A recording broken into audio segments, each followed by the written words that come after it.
Well, just about an hour ago, House Speaker Kevin McCarthy sat down with President Biden for their highly anticipated discussion over the debt ceiling. Now, this is their first substantial talk since February. Though the meeting comes just a few weeks before the U.S. could default on its debt, the White House insists it was merely a conversation and not the first steps in negotiating a reasonable budget. Well, Republicans remain united on the urgency of decreasing our debt, which means we got to slow down the spending. Joining me now to discuss this is Congressman Andrew Clyde. He serves on the House Appropriations Committee. He represents Georgia's 9th Congressional District. Congressman Clyde, welcome back to Washington Watch. Well, thank you, Tony. It's great to be with you this afternoon. I'm sure we're all anticipating the results from the meeting, but going into it, you heard the clip earlier. White House Press Secretary Karine Jean-Pierre suggests the president not open to negotiation. Well, the press secretary said that we need to do our job. We are doing our job, and we did our job. We passed the Limit, Save, Grow Act, I think, which was the responsible way to address the debt ceiling. If you look at it, we cut government spending, which is what you have to do to bring us back toward a path of a balanced budget. I mean, if you look at this Limit, Save, Grow Act, what Speaker McCarthy is speaking to the president about, I mean, it cuts spending on the IRS, which is so important to the American people. It claws back the unspent COVID money, which is no longer needed. It eliminates the transfer of student loan debt from those who borrowed it to those who didn't borrow it and now have to pay for it. That's $465 billion. And then it eliminates the Green New Deal tax credits at $271 billion.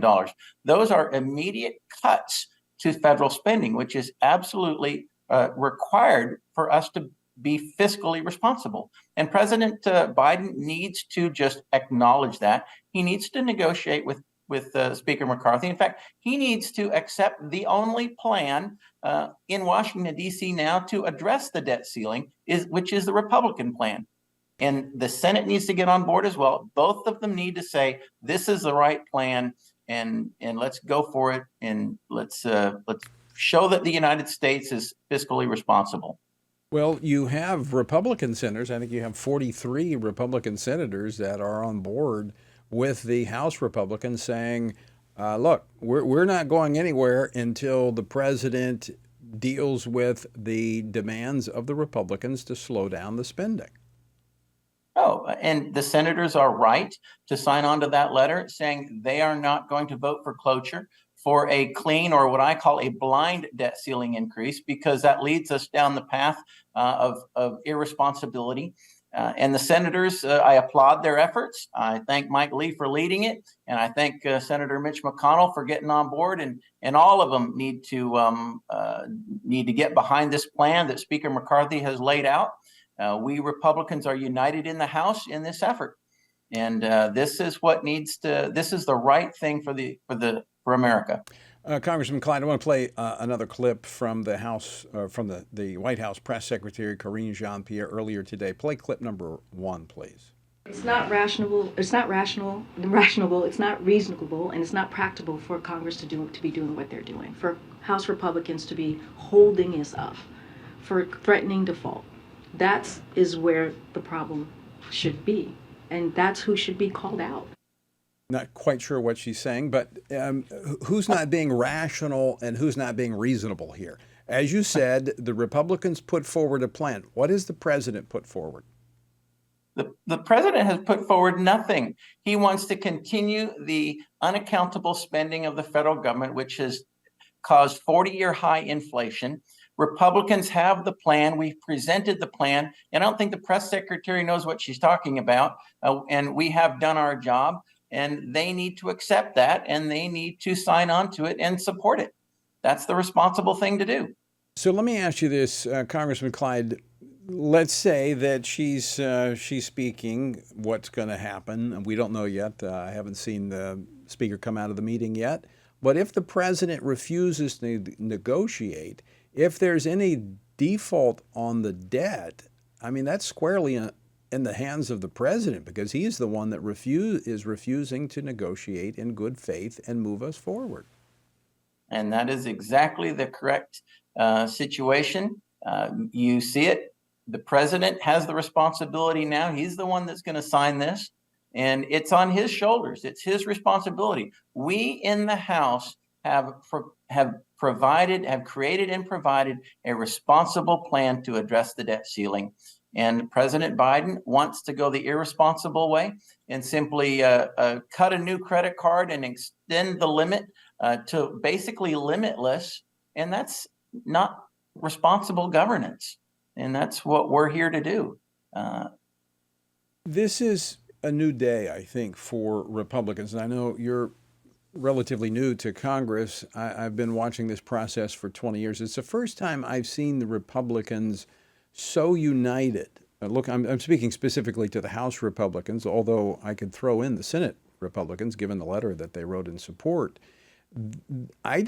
My impression is, and correct me if I'm wrong, Congressman, but I don't see the Republicans backing down from this.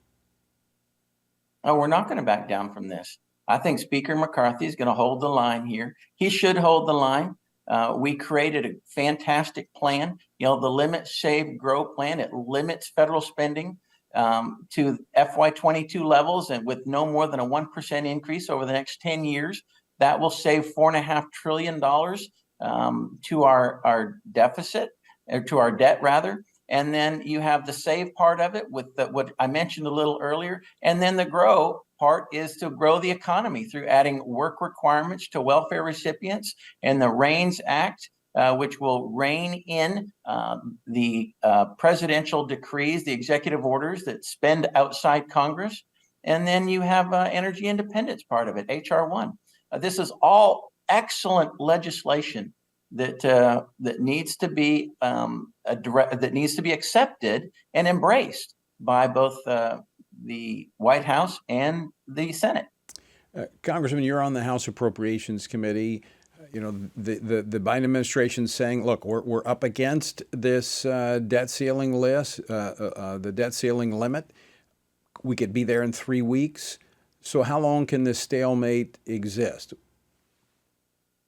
Oh, I think they're going to try and push it to the very end, but they don't have to. They could do the right thing for the American people and come to an agreement this very week, and the Senate could pass it. We know there's not going to be a blind debt ceiling increase. That's not going to go through the Senate. It's not going to go through the House. So the president just has to understand that he needs to negotiate with Speaker McCarthy. I mean, President Biden is an entire lifetime in government has been about negotiation. And to say that he's unwilling to negotiate is simply an untenable position for him to hold. I don't think the American people see that as being responsible either. Well, so, Congressman Clyde, historically, though, from my perspective, what I've seen, when the Democrats want negotiations, historically, it's been that the Republicans capitulate and they give in. It's almost always the Republicans waving a white flag and surrendering. But again, I say this time, what I'm seeing in this Congress with this Republican majority in the House, it's different. And I don't think the president and the Democratic Party know how to deal with it. Well, I think we can go back to the Speaker's fight here, where we achieved transformational change in the way Congress operates. That united the Republican conference more than anything I have ever seen. And like I told Speaker McCarthy at the end of his acceptance speech, I said, this shows that we as Republicans can fight in a united fashion. And this should terrify the White House. It should terrify the Senate, because we have the purse, we have the checkbook, and we are united in this effort. You are 100% correct. That is the way I see it as well. Congressman Andrew Clyde, always great to see you. Thanks so much for taking time to join us today. Thanks, Tony. Great to be with you.